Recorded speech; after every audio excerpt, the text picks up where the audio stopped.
So today I'll be presenting on frequency domain filtering. First of all, why do we need frequency domain? In spatial domain, for applying filters, we have to do convolution, which involves several multiplication and additions for a single pixel. So we convert it to frequency domain using 2D Fourier transform, and thus we can directly apply filters by multiplication due to the convolution property. Now, how to take a Fourier transform? So I have included an example of how to take a 1D Fourier transform.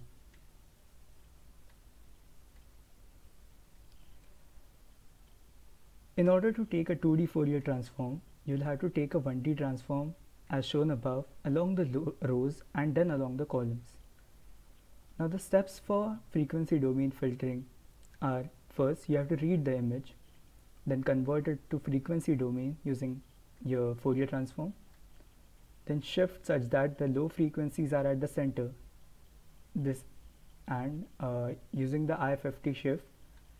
Then afterwards you can apply the mask by multiplying it with the shifted frequency domain image, then shift it back to normal and take the inverse Fourier transform to get it back in the spatial domain.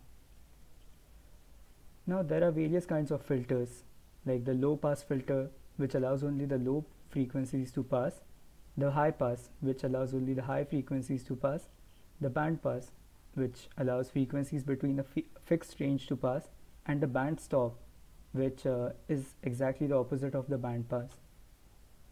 Now there are different types of kernels too. There's ideal kernel, ideal filtering, which has the sharpest cutoff, so it causes the ringing effect. Then there's Butterworth, which has a less sharp cutoff, and then there's Gaussian, which has the least sharp cutoff.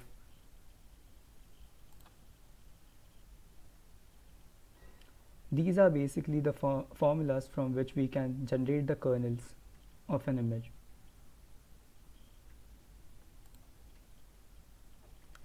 Now, this is the generation of an ideal filter. For an ideal filter, if we are taking it for low pass, we just have to initialize the values as 1 inside the mask and zeros outside the mask for low pass. For high pass, we have to do exactly the opposite of it, like the inside values are 0 and the outside values are 1s. But this causes a really sharp cutoff, so that causes ringing. That's why we have Butterworth filter. Now, ideal and Gaussian are two extremes of Butterworth filter. If we increase the value of n very much, then it would become ideal filter. If we reduce the value of n too much, then it would become a Gaussian filter. So here's the creation of Butterworth kernel. As you can see, we have the same area, but this time we are using a different formula, which is specified over here.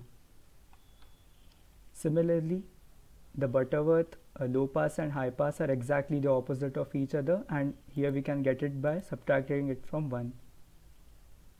The Gaussian, this is the Gaussian filter. You can see the formula from here.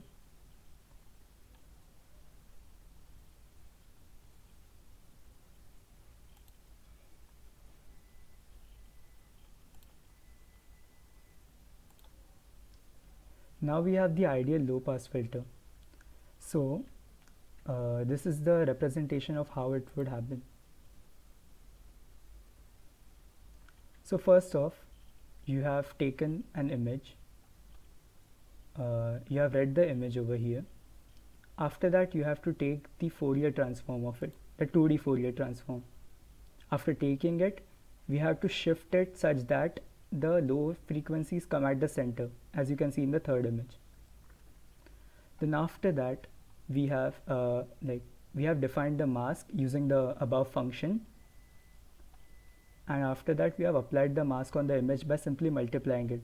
So frequency domain makes it really easy to apply the mask on it. And afterwards we have taken the inverse transform and printed our image over here. Similarly, for ideal high pass filter, we have applied the high pass filter over here, and the main difference you see is that this detects the edges, while the low pass filter over here just smoothens the image. Now here's a comparison between ideal Butterworth and Gaussian low pass filters.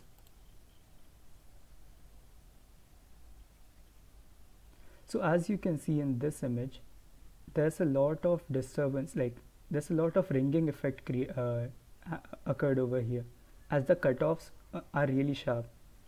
It reduces to a bit in the Butterworth and it's the smoothest in the Gaussian low pass. Then here's a comparison between ideal Butterworth and Gaussian high pass filters.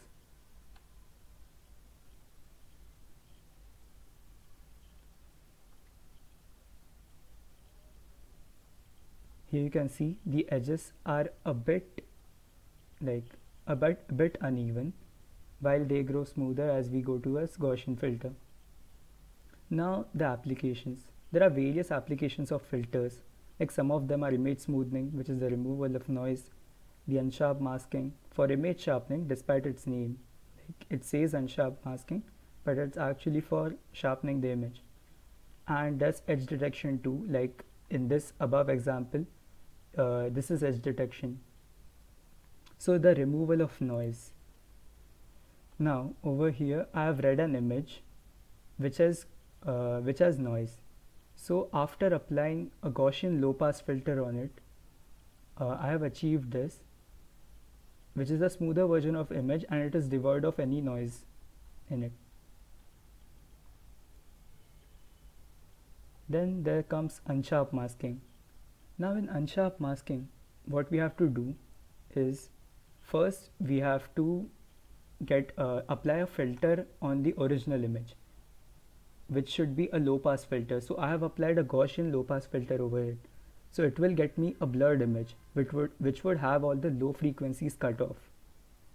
So after getting the blurred image, we have to subtract it from the original image so we can get the sharp image, and then we have to add it to the original image so that we can get a sharpened version of the original image.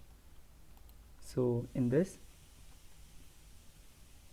is the original image. Then we applied Gaussian filter over it to get a slightly blurred version of it.